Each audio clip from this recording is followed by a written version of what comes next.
తెలంగాణలో BRS be form మీద గెలిచిన 10 మంది ఎమ్మెల్యేలు వివిధ కారణాలు చెప్పి కాంగ్రెస్ పార్టీలోకి జంప్ అయ్యారు. మామూలుగా అయితే ఇది రొటీన్ వ్యవహారంలాగే అనిపించేది గానీ పార్టీ ఫిరాయింపుల్ని బీఆర్ఎస్ సీరియస్గా తీసుకోవడంతో పొలిటికల్ ఫైర్ మొదలయ్యింది. ఆ 10 మంది మీద ఫిరాయింపుల చట్టం కింద చర్యలు తీసుకోవాలంటూ ఓవైపు సుప్రీంకోర్టులో పెద్ద యుద్ధమే చేస్తోంది గులాబీ పార్టీ. మరోవైపు కాంగ్రెస్ లో చేరిన ఎమ్మెల్యేలు అంత కంఫర్ట్ గా లేరని, వాళ్లలో అసంతృప్తి అంతకంతకు పెరుగుతోందన్న ప్రచారాన్ని కూడా ముమ్మరం చేశారు కారు పార్టీ నాయకులు. ఇదో రకం మైండ్ గేమ్ అని కొందరు సర్ది చెప్పుకుంటుండగా మరికొందరు మాత్రం కొన్ని ఉదాహరణల్ని చూపిస్తున్నారు.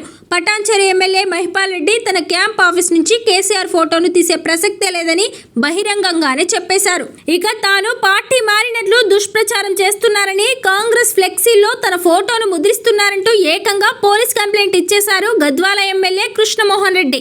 ఎఫ్ఐఆర్ కూడా చేయించుకున్నారాయన. ఖైరతాబాద్ ఎమ్మెల్యే దానం నాగేందర్ హైడ్రాపై ప్రభుత్వానికి వ్యతిరేకంగా విమర్శలు చేశారు.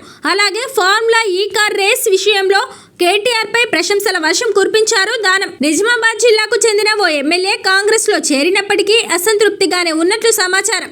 ఇలాంటి పరిస్థితుల్లో 3 ఎమ్మెల్యేలు తిరిగి సొంత గూటికి వస్తారనే ప్రచారం గులాబీ గూటి నుంచి గుప్పుమంటోంది. అయితే కాంగ్రెస్ మాత్రం ఈ ప్రచారాన్ని తేలిగ్గా తీసుకుంటోందట. ఇదంతా బీఆర్ఎస్ మైండ్ గేమ్ పాలిటిక్స్ అని, తమ పార్టీలో చేరిన ఎమ్మెల్యేలు అంతా కాంగ్రెస్ ప్రభుత్వం పటిష్టంగా ఉండడానికి కృషి చేస్తున్నారని, వాళ్లను ఎప్పటికప్పుడు సమన్వయం చేసుకుంటున్నట్లు చెబుతున్నారు కాంగ్రెస్ ముఖ్యులు. కానీ నిప్పు లేనిదే పొగరాదు కదా అన్నది అందరి క్వశ్చన్. అలాగే ఈ పీచేముడు ఎమ్మెల్యేలు ఎవరు? నిజంగానే 3 ఉన్నారా? ప్రచారం జరుగుతున్నట్టు వాళ్ళు వెనక్కి వెళ్ళిపోతే జరిగే మార్పులేంటి అంటూ తెగ చర్చ సాగిపోతోంది తెలంగాణ పొలిటికల్ సర్కిల్స్ లో. కాకపోతే ఇందులో వాస్తవం ఎంతన్న విషయంలో క్లారిటీ లేదు. సుప్రీంకోర్టు కేసు తర్వాతే ఈ విషయంలో క్లారిటీ వస్తుందన్నది ఎక్కువ మంది చెప్పే మాట. కాంగ్రెస్ లో చేరిన 10 మంది బీఆర్ఎస్ ఎమ్మెల్యేలకు వ్యతిరేకంగా కోర్టు తీర్పు వస్తే తిరిగి పార్టీలోకి వచ్చి పదవి కాపాడుకోవడానికి కొంతమంది అయినా ప్రయత్నిస్తారని, అలా ఎంతమంది చేస్తారన్నది చూడాలంటున్నారు పరిశీలకులు. అయితే అలా చేసిన పదవి కాపాడుకోవడం అంత తేలిక కాదన్న మరో వాదన సైతం ఉంది.